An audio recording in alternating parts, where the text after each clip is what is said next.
There are objects that we bring home with us, illusion, souvenirs from trips, gifts from friends, ornaments that we simply liked. But what if I told you that some of those objects are portals open to a silent darkness, which settles in without asking permission? Most of the times, the enemy doesn't come in screaming. He sneaks in the everyday, in what seems like art, spirituality, protection. And when we realize it, the peace of the home already has been replaced by the restlessness, the dreams for nightmares, the harmony through arguments nonsense. Because yes, the darkness also decorate are not talking about superstition or exaggeration, pious. We are talking about a clear, direct and urgent warning pronounced by a figure who very few dare to ignore. Pope Leo XIV. His message does not look for sow fear, but to awaken the sleeping. Because while many make fun of it, existence of evil, others live together with he without know it. In this video, you will discover the 9 cursed objects that could be spiritually contaminating your home. Objects that, according to the Pope, must be eliminated without delay if you wish to protect your family, your mind, and your soul. But before continuing, I want to make you a very special request. If you are watching this and you believe that the light of God is more powerful than any darkness, leave a comment below saying, "My house belongs to Christ." Do it as an act of faith, as a public declaration that you do not allow the enemy takes place in your home. Write, "My house belongs to Christ, and stay with me until the end." Because what you are about to discover could change forever the way you see what surrounds you. It was not a sermon common. It wasn't one of those repetitive speeches you hear every Sunday. It was a warning, solemn, direct, and for many, chilling. Pope Leo XIV, in one of his most powerful speeches, declared, "Evil already, it does not present itself as it is they did the demons of yesteryear. Today, enter the homes with beautiful, symbolic, harmless forms, and no one it stops." His words, they toured Vatican corridors and woke up intense discussions between the faithful and skeptics. Because what the Pope was implying was not just theological, it was personal. He was saying, bluntly, that the enemy could be inside your house, in your living room, in your bedroom, in the objects you love without knowing what they represent. This warning did not come out of nowhere. Leo XIV quoted passages of scripture, especially from the first letter to the Corinthians and the book of Acts, which points out that some objects, although inanimate, can be vehicles of spiritual power, for good or evil. But the Pope went further. He explained that many of these elements are accepted today as spiritual decoration, fashion, or even self-help. However, its origin is deeply linked to pagan cults, esoteric invocations and energies contrary to divine light, and this is where the most falls. Because the darkness doesn't always come with blood and fire. Sometimes it comes with incense, with colored crystals, with soft melodies and words about energy. That is why Leo XIV calls us to a deep examination of conscience and inventory. What are you letting into your home? What are you letting into your home? You are opening it the doors without know it. In the next few minutes, we will reveal to you one by one the 9 cursed objects that, according to the Pope, must be eliminated if you want a true spiritual protection. See them in elegant shops, at esoteric fairs, in a neck of seemingly spiritual people. Some are carvings with care. Others, they are simple colored stones. But they all promise it same: protection, energy, balance. And that's where it all begins, deception. Pope Leo XIV was categorical about this. Every object that displaces our trust in God and places it in a stone, symbol or ritual, it becomes a door open to the enemy. Quartz crystals, necklaces with the Turkish eye, the bracelets with ancient symbols, the rings that move away the negativity. They seem innocent, but the spiritual logic behind them is deeply dangerous. They are not tools. They are substitutes, and when something takes the place that only you belongs to God, it automatically becomes a trap. Throughout the history, from the time of the Old Testament, God was clear with his people. You will not have others gods besides me. Exodus 20:3. And he didn't mean only to statues. He also spoke of practices, objects and beliefs that promise what only he can give: protection, guidance, healing. The crystals are not only minerals. Many are consecrated in rituals pagans, burdened with spiritual intentions that do not come from the light. Talismans are not decoration. They are covenant seals with belief systems alien to the faith Christian. And amulets, even if they are sold as ancestral heritage or cultural symbols, many times have roots in traditions that invoked forces to manipulate destiny. And you know what the problem is? All spiritual manipulation, no matter how noble it may seem, is a form of rebellion against God. Allow these objects to remain in your house is like putting a sentinel enemy in the door and ask him to protect you. It won't work. And worse, it will open access to forces that will not stop with a simple "I don't think so," in that faith true does not need crutches. And when the soul rests in a glass, stop walking toward the light. It's just a t-shirt. It's just a tattoo. It's just decoration. Phrases like these are repeated millions of times a day all over the world, while pentagrams, all-seeing eyes come, zodiac signs and mandalas multiply. In clothing, pendants, paintings and cell phone cases. But according to Pope Leo XIV, that normalization is not a coincidence, it is a strategy. The darkness has become sophisticated, she said the Pope. He's not coming anymore with fear, but with aesthetics. Already, it is not imposed, it is insinuated, and symbols are not innocent. From the beginning of the humanity, were used as seals, portals, codes of power. The ancient religions, the secret lodges and esoteric cults knew that a single symbol could invoke a presence, establish a spiritual domain, mark a territory invisible. The inverted pentagram, for example, has been used for centuries. In rituals, satanic. The all-seeing eye, associated with the Enlightenment and occult orders, represents a spiritual vigilance that does not come from God. The zodiac symbols, on the other hand, replace the divine guidance by an astrological system that claims to define a person's destiny without need for prayer, neither faith. But it's not just about ancient symbols. Even popular images like the yin-yang, the chakras, or certain mandalas charge a spiritual background that contradicts the worldview Christian.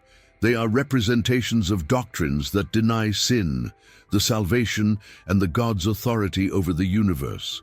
And this is where many fall. They believe that by not understand the meaning, the symbol has no power. But the ignorance does not cancel the influence.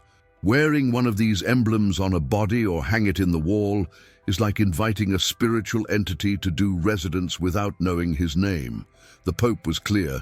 Every symbol that glorifies a vision of the world, contrary to the truth of Christ, it is not art, it is invocation.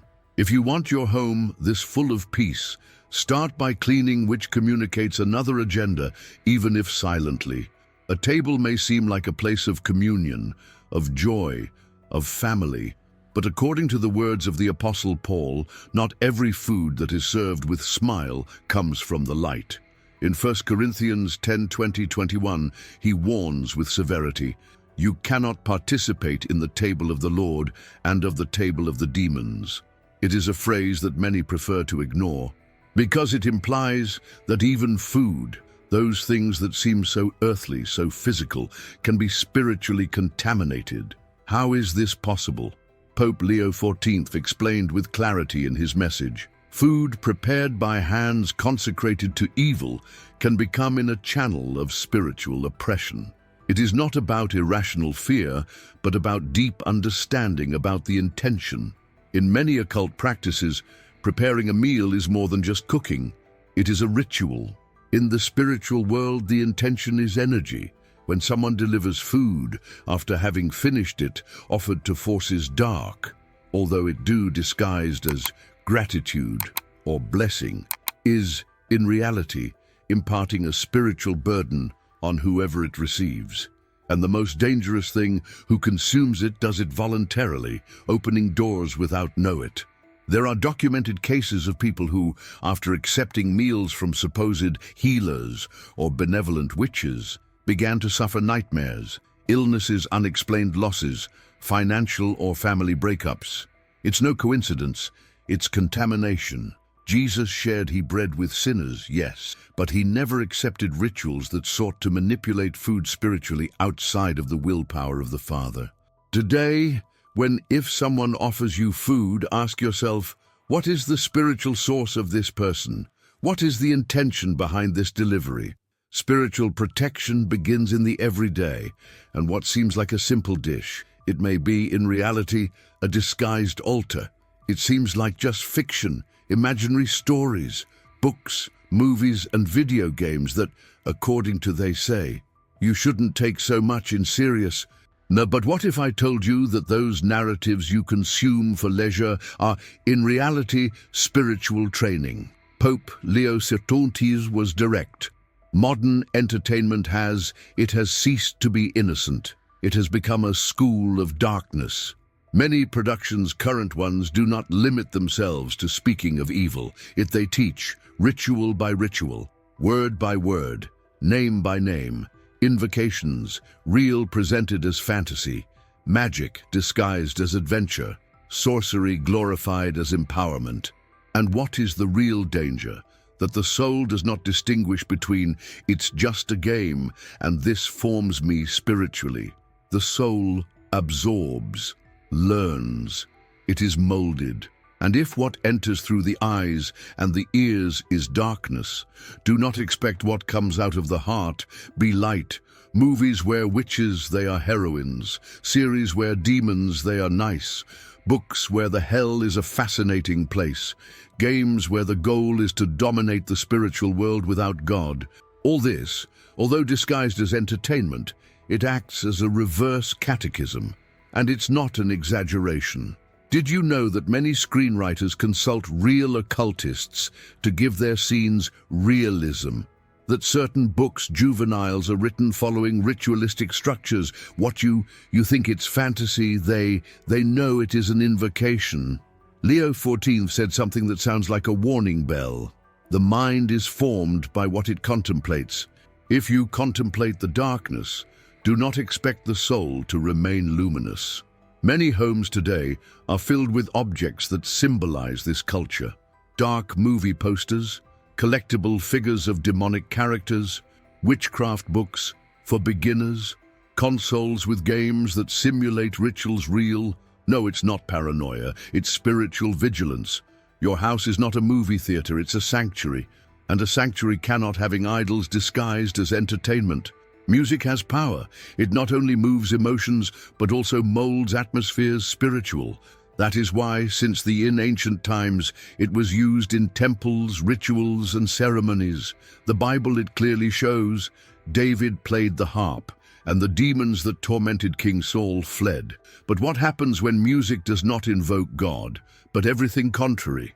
Pope Leo XIV was firm. Not all sonorous beauty comes of the sky. Some melodies are born in hell, and they carry his seal. And that includes those songs that, with catchy rhythms and harmonies attractive, blasphemous openly against God, they exalt sin or glorify demonic figures. Not just about dark, heavy metal full of screams and satanic symbols. Poison is also served mild. There are pop songs that exalt the lust as freedom, romantic lyrics that promote the infidelity, hymns, young people celebrating the rebellion against all forms of authority, including the divine. And it's not just what is sung, but what is heard in it, invisible. Many artists have confessed publicly that their songs were dictated in dreams, or that a presence inspired. Who you think I was of the other side. Every time offensive music is played in your home, the sacred, the spiritual environment changes. Without you noticing, the soul leaves hardening, the prayer becomes more difficult, the presence of God more distant. Music can be a prayer or a curse. It can elevate the spirit or open the door to chaos. That is why the Pope warned, do not allow the enemy have a sound altar in your home. Review your playlists, your records, your paintings by artists who celebrate it dark, because sometimes what comes in as art stays as influence. Traveling is opening your mind, they say. Knowing new cultures, absorb the history, bring memories. But there is something that many do not know. Some land. They preserve not only monuments, but also deep spiritual burdens. And what you take as a souvenir could be a curse, wrapped in gift wrap.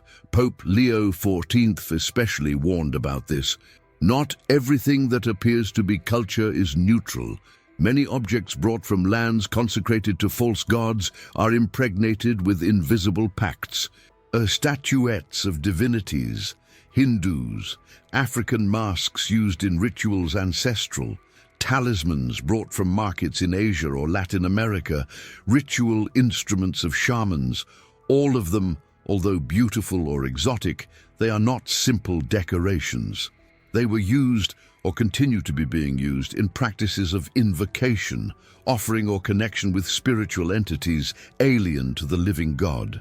And what's the problem? That when the you introduce in your home, you are allowing that spiritual charge to enter with you. You are changing the atmosphere, even if you don't notice it.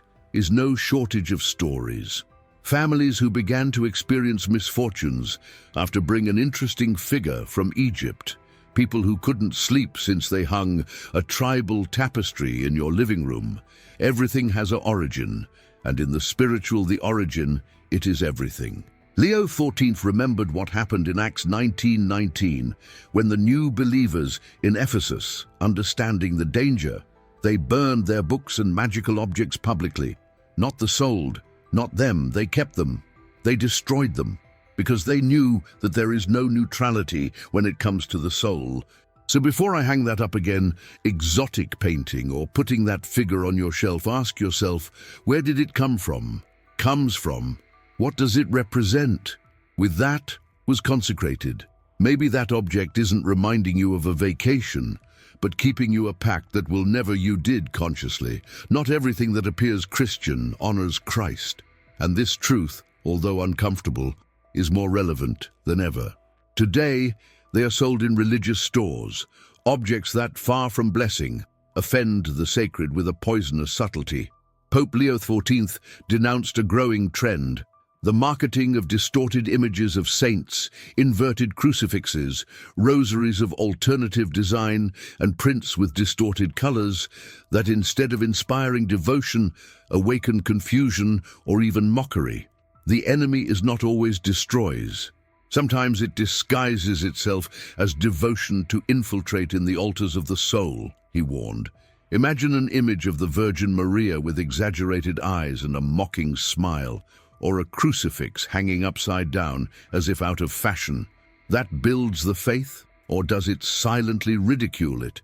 There are icons sold in stores, Christian symbols that were deliberately altered to introduce symbols from other currents, spiritual, mixing the holy with the profane. And it's not just grotesque art. Some modern images depict saints with esoteric elements, chakras, auras, sacred geometry, a fusion dangerous that disguises syncretism as faith. The result? A home full of symbols that, instead of attracting the light of God, generate spiritual confusion. How to pray in the face of a distorting image. What does it represent? God does not need images perfect, but it does demand truth and reverence. The sacred cannot mingle with the profane without consequences, and what is tolerated for aesthetic reasons ends up shaping the perception of the divine. The call. The Pope's advice is clear. Examine every religious object in your home. Home. Ask yourself, does it really reflect the Spirit of God? Or is it a camouflaged caricature of faith? Because in spiritual warfare, even altars can be contaminated if we do not watch carefully. Discernment. Not all objects are dead. Some, although inert to the eyes, carry a spiritual energy that follows active, latent like a burning ember under the ashes. and many of them are found today in living rooms, libraries and bedrooms without their owners have idea of what they mean. Pope Leo XIV they're called vestiges of foreign pacts. Today, they are fabrics used in rituals, statues of ancient deities, ceremonial instruments, stones carved with magical inscriptions, initiation necklaces. All of them once served a liturgy that was not dedicated to the true God, and although have been bought in markets, inherited from generations past, or even collected as archaeological curiosities, the original purpose remains impregnated. As said the Pope, what was consecrated is not deactivated by ignorance. The soul recognizes, although the mind does not understand. There are homes that seem museum spiritual, where a cross coexists with a statuette of Buddha, a rosary hanging next to an African tribal mask. Decorative syncretism that not only confuses but breaks the spiritual harmony of the environment. And here comes a fundamental principle of spiritual combat: what you accept in your space. It binds you. Just as a consecrated altar attracts the divine presence, a ritual object can attract the influence of what it was dedicated to. Not about paranoia, but about spiritual cleansing. Just as you cleanse dust, it is also necessary to review what has energetically accumulated with the years. The Pope was clear: it is not enough not to believe in those practices. Enough with possess their instruments to open the door. If you have in your home objects whose use you don't know, but you know that they come from cultures or beliefs, pagans, it's time to act, because what seems dormant may be waiting to be activated. So far, we've talked about things, objects, items you can touch, keep, or discard. But Pope Leo XIII left a warning for the end, even deeper and more dangerous. The most polluting object is not always a thing. Sometimes it has face and walks in through the door, because it's not just about what you own, but who you allow into your sacred space. Spiritual influence is also transmitted by presence. People who practice actively occultism, Satanism, or any type of invocation of dark entities can carry a spiritual weight that affects the place where they are located. And we're not talking about prejudice, we're talking about discernment. Jesus ate with sinners, yes, but he did not allow anything desecrated to inhabit his temple. There are rooms that cease to be spaces of rest when they are filled with the energy that others drag. Imagine inviting someone who performs occult rituals into your home and letting them sleep in your room. Do you think their presence stays in your home? The door, or what is it, accompanies fades when crossing the threshold. Stories left over. Homes where they started demonstrations dark after seemingly harmless visits. People who began to have intense nightmares after receive cleansings or blessings from non-Christian sources. Spiritual pollution is real, and many sometimes he walks on two legs. The Pope recommended a clear rule: your house must be consecrated territory. Not everyone who smiles must cross your threshold, and even less enter your inner sanctuary, your bedroom. Not about rejecting our neighbor, but about protecting what is sacred.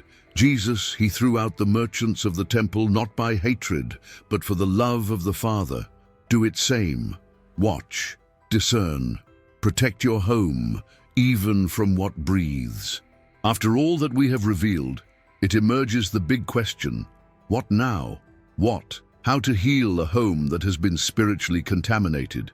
How revert years, perhaps decades, of doors open without know it? Pope Leo XIV left no room for doubt that the solution is not to fear but to act, because where there is darkness, light has the power to restore. But that restoration does not happen by accident. It requires concrete steps, deep commitment, and a clear will to return to the center, God. First step, repentance. Recognize, with humility, which you allowed the entry of things that shouldn't be there. That perhaps, through ignorance or carelessness, you opened paths that led away peace. But remember, the contrite heart is never rejected. Second step, confession.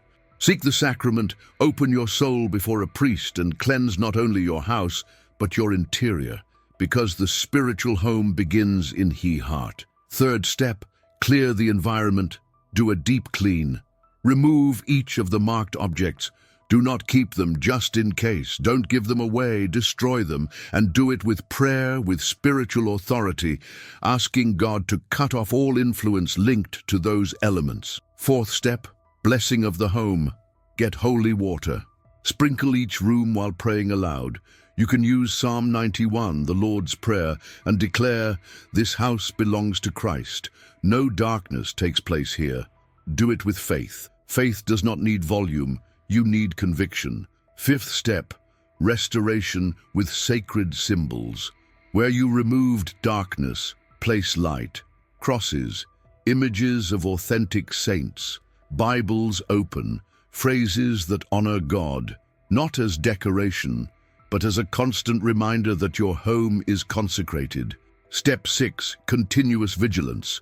Don't let down your guard. The darkness is persistent, but you are more so, if you remain in the light. As Leo XIV said, a purified house becomes on the altar, and an altar guards the heaven within four walls. You decide what comes in, you decide what stays, and today you can decide that only light has a place in your home. Now that you know, you can no longer look at your house from the same way. Every corner, every object, every choice of decoration, is it just aesthetic, or is it a spiritual statement you made without give you account? Pope Leo XIV did not speak to sow terror, but to awaken conscience. Because the enemy is not the one who roars, but the one who whispers in the everyday, becoming invisible in the familiar. Maybe, while you saw this video, you remembered that necklace, ancient, that figure in the shelf, that book on the shelf, things you never questioned until now. And that's the first step toward the freedom. See it invisible, but don't walk this path alone. This channel exists to bring you truth, revelation, and light. Here, we don't hide the uncomfortable. Here, we unmask occult. If this message touched your heart, I invite you to do two powerful things. 1, comment below, write with faith. Today, I clean my house for God. It's not just a phrase, it's a spiritual proclamation. It's your voice marking territory. It's the beginning of a new atmosphere in your home. 2, share this video with someone you love. Maybe they don't know what has let in. Maybe, like you, he needs to open his eyes before it's too late. And if you want to continue receiving content you won't find in none another place, subscribe now and active the Tinker Bell. This is more than a channel. It's a shelter for those without afraid to look at the truth to the eyes. Because in the end, the question is not whether there is darkness in your house. The real question is, are you ready to kick her out?